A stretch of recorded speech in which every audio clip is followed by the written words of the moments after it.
That's the thing about risk, intention, execution. You have to have risk because you've got to ride the wave. You've got to be on the edge. If you're not on the edge, you're not creating. You're not doing it. And you only know you're doing it, like we're doing it now, because you're on it. Because you're on it. Because there's no safety net. That's it. You've just got to do it. Those are the main three words I came up with back in around about 2018, 2019. I've been painting all my life, near enough. When I was very small, when I was about 6, could have been, no, less than that. I was about 4 or 5 at school. I did a painting of a camel. The headmistress came back down and said, "You've got to see this child who's done his camel." I haven't got the camel, sadly.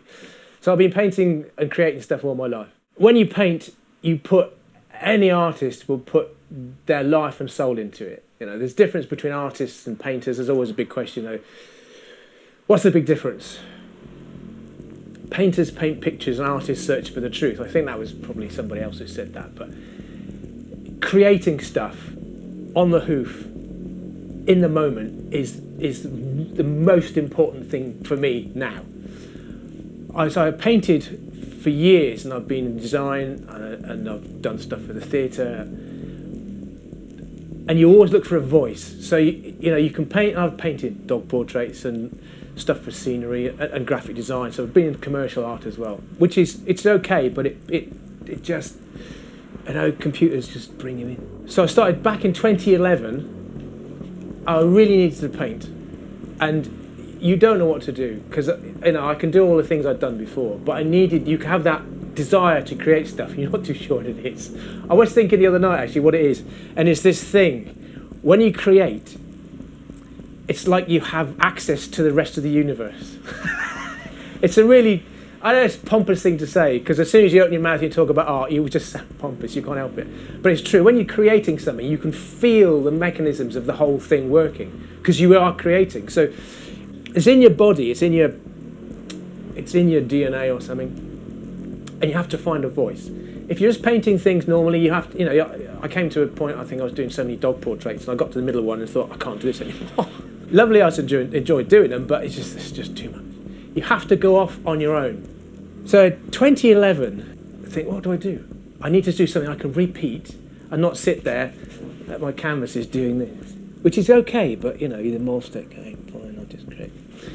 Don't want to do that. I want to be able to, I want the buzz, I want the energy, because when you're at school, you've got all the kids playing drums and playing music and stuff, and I was an artist. I was painting on the back of their Iron Maiden stuff on the back of their jackets and stuff, but I was sat in my room doing this stuff, and they were off gigging, and they said, "I'm an artist." Yeah, well, it's all right, but and I sat over there, actually. No, I didn't sit, I stood over there, and I just got this piece of paper, and I got some blue and white, and then got a palette knife, and went paint. It went, oh, this is a bit scary. Just went, and it actually came out quite all right. I've got it somewhere. And then I did a few more of them, and then it kind of just sat there. And I thought, I can do something with that, but I'm not sure, because it's kind of felt artistic. But at the same time, there's a thing in the back of me that said, you can't can't just do that on a piece of paper. But why not? You're creating stuff. You have to realise you don't have to care. What anybody says, you just don't care. You just do it. If they don't like it, it's up to them. You don't do it. I don't do it for them. I do it because I want the buzz. It's great if you do something and somebody says it's brilliant, because it just makes you feel good. If they said it's really bad, it hurts your heart. It does, because you're putting your entire life on a piece of work every time you do it. Every time you do it, it's you in there. There's no, it's me on there. It's risk everything. So you get lampooning and other stuff, and modern art is really easy to lampoon. We get to 2011, so I thought, well, that's a start. So I started practicing that a bit, and I had this vision.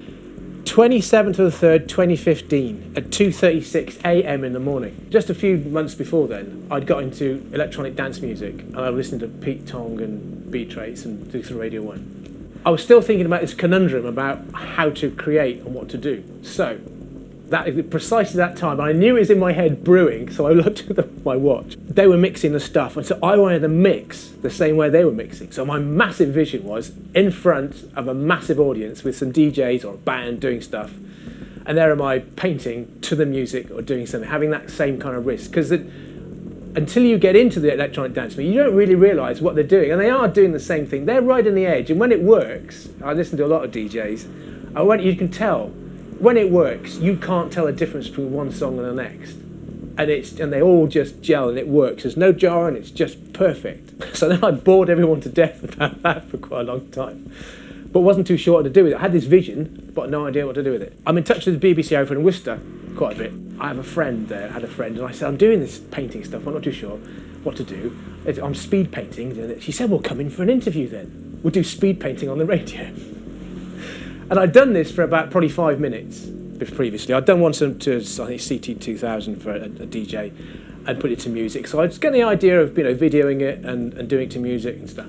I said, how long have I got? He said, all right. I said, 2 minutes? I said, well, 2 minutes? I can do 2 minutes? He said, well, 3 minutes? I said, yeah, all right, yeah, I'll do it. 3 minutes, we'll do it. So we're in there, Malcolm Boyd, and he's a great bloke. And we just did it, and it was good fun. So that gave me the inspiration and the extra bit, I need to do this live. Risk, intention, execution comes in. I wanted to do it, and I was talking about it. I want to do this in front of a live audience. I want to do it massive. And I was talking about this for a while. And I think in March in 2019, I was sitting with some friends, we'd gone out for a meal. If you're going to do it, and you've been talking about it, you've just got to put a date in the theatre and do it. It's all in your head, just do it. So that's what I did. I did 17th of August 2019. I'd sold, I think it's mostly capacity, I think 55 out of 60 seats, which is quite good, mostly friends. Set it all up. I mean, there was a lot of stress going on. I wasn't stressed about doing the performance, because I can just talk, and I wasn't stressed about the painting, because your adrenaline rushes, you're on it, you just do it, you just figure it all out. It was all the marketing and getting the people there and doing this. And I wanted to do it all on my own to make sure I knew control everything and do what I could. So it's a vision, you do it, and off you go. And of course, it's a massive buzz. So I was there for 2.5 hours doing it. It's just extraordinary. So that's the performance. So art becomes then a performance. The Chinese writing, it's all the same. You're using different neural pathways and you're getting used to them. And then you allow your subconscious, your non-thinking consciousness to work it all out. Everything in the world, something is happening and it will affect what I do. When people are in the room, it affects. When I'm on my own, I have to make a bit of risk. It's quite hard sometimes to find the risk, but you have to find some kind of risk eventually. And if you can't find it, you just do it. So I decided then I would do, whereas before the live art one, that I would do one a day. So it means you're constantly doing it. So you have to, and it's discipline. There's no freedom without discipline. You have to do it. You say, right, I'm going to do it for a year. The 2017, I'm going to do it for a year. Every day, whatever. You have to paint, whether you're ill, and you do get ill, and it doesn't matter, anything can happen, you have to paint. Even if it's 1 minute to midnight, you have to have done it and photographed it. So there's the discipline, that's it. And once you start doing it, I did it for a year. After that, it's just one, I thought I'd have a rest and do it one a month. And then it got to 2019, and I'll do it one a day again, because I miss it. I miss this thing. I'm right-handed, but I use my left hand. After, I think it was March, the paintings changed. And it's very funny, the funniest bit about the first painting, which is why I mentioned it, I struggled for the first 3 months. There's the ones in March. And those are very similar to that one. Extraordinary. The ones before then weren't. I started to use my left hand then, I think previous to that, because I needed to use the other side of the brain and also stop because my right hand is so used to doing everything. I'd done the previous thing, so in 2011, and when I hit the mark in 2017, it was already then, and been there for, 6 years, which is amazing. It's just cooking, really. I mean, obviously they've changed now, because they all do change. They have to change from day to day. Then I got to 2020, and I was going to stop, and I got to the 1st of January on 2020 and thought, about 3 o'clock, what do I do now then? You better paint. So I just paint. Just have to do it every day. It's part of my routine. It's part of, I get up, do yoga, do everything else. But sometime during the day I have to paint. Those are the things I have to do. Shave, yoga, paint. It's just the way I have to do it. We are all connected to everybody. And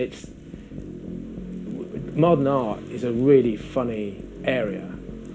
But the things you do with it if you're honest about it. You have to be honest, whatever you're doing, because I get all sorts of people passing the window and coming in, of all descriptions, because they're quite well known around the link and in Malvern, is you have to be honest. If you can't stand up and say, that's good, it's not going to work. And they will pick holes in everything you do, because you're a sitting target. You just put yourself up there and say, here, shoot me off my pedestal, because I mean, I don't put myself on one, but just crack it off, because you're going to do it. If you're not honest, you can't cope with it. And the great thing about doing every day is you do, because you just do it, and then eventually, now and then, you get one that turns up that is brilliant. This is the last one. That's the last one, probably, that I know was perfect. That just hit it. And I'll be doing once a month or once every 6 weeks. It could even be every 2 months. You hit one that's perfect. Because I did everything. Because I set a tape into the board, and from the minute I started, I was on. And I wasn't adrenaline on. I was just on, calm. Exactly what I was doing. Well, I didn't know what I was doing, because you don't. So you do it, and you bring in all the techniques perhaps you've been testing yourself over the past 3 or 4 weeks. Something comes out, and you say, and you do this, you do that, you do that. I do that first. That's it. And you don't look at it and say, God, so you just know, that's all right. That's the one. And then you wait for another, however long it is. You have to put the hours in. You just have to put them in. And now, because I've been doing it, well, I'll have my thousandth painting this year, but it just rolls on. It just does it. And now you really think, oh, it's going to finish, it's going to do, and people don't. But people who don't even like art, or they say they don't like art, and they just want to say, thank you for putting the stuff in the window, because I display them every day, today, yesterday, the day before, and the day before that as well, because there's 4 in the window now. Or just people who walk up and down. They come down there's a guy I met. I think he works down in B&Q. I don't know what he does, but he passes the window and he says, thanks, every time I come down here. The old guy. I work out what the pictures mean and what they are and what they do and what they are for me, and then I come down and do it again. He said, and other people, thanks for doing that. And that makes the reason for doing it, another reason for doing it, just fulfills what you're doing. And there are certain things in my life that I know when I'm doing them, that's it. Don't argue with me. Not because I'm being arrogant, just I know what I'm doing. When I did the live art one, which is quite funny, at the end of it, because the audience get involved with it, and they're barracking and everything else, I got to the last stroke, and she said, don't do any more, don't do that, you'll ruin it. I said, I know what I'm doing. This painting isn't finished. You might think it's not finished. So you do the last stroke and you make it work. You've got one shot. You've got to make it work. And if you're on the wave and you're riding and it's all working, it will work.